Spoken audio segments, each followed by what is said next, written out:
Good, said Ahmed, as he turned around and took 3 steps up to Mr. Irons. Putting his hands on his hips, he shouted, "You give bag back to me. The Queen, she needs to see it. It has come all the way from Syria and is a gift from my dad." With his face crumpled like a sulking baby's, Mr. Irons slowly reached out and gave Ahmed his red rucksack back. His nose began to whistle loudly and angrily like a faraway train, and some people behind him began to mutter and whisper. But as soon as Ahmed had his bag back in his hands, a deafening cheer rippled through the crowd. I waited for the boos and hisses too, but there were none. The Lord Chamberlain had made them go silent. Then, just as we were about to climb in the car, the Lord Chamberlain turned to MP Fry, and in a voice that was different and stricter to the one he had used for us, said, "Her Majesty wishes to convey a message to you, sir."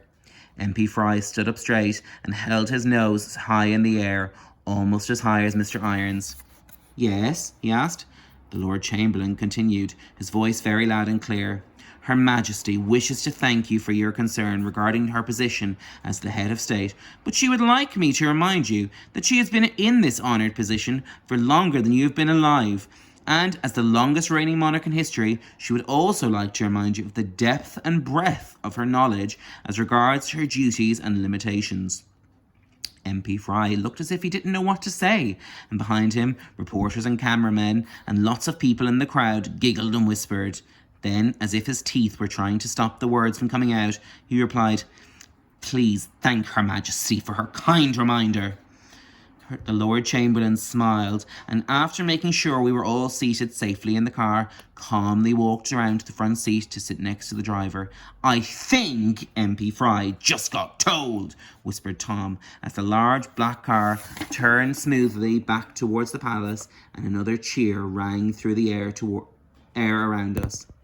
I grinned and felt Uncle Lenny give my hand a squeeze as the flags with the golden lions and the Lord who looked after them led us all towards the Queen's grounds and chambers. Right. Tomorrow is chapter 7, the state and its secrets. We'll come to that tomorrow. Have a good day. Hope you're working hard at home.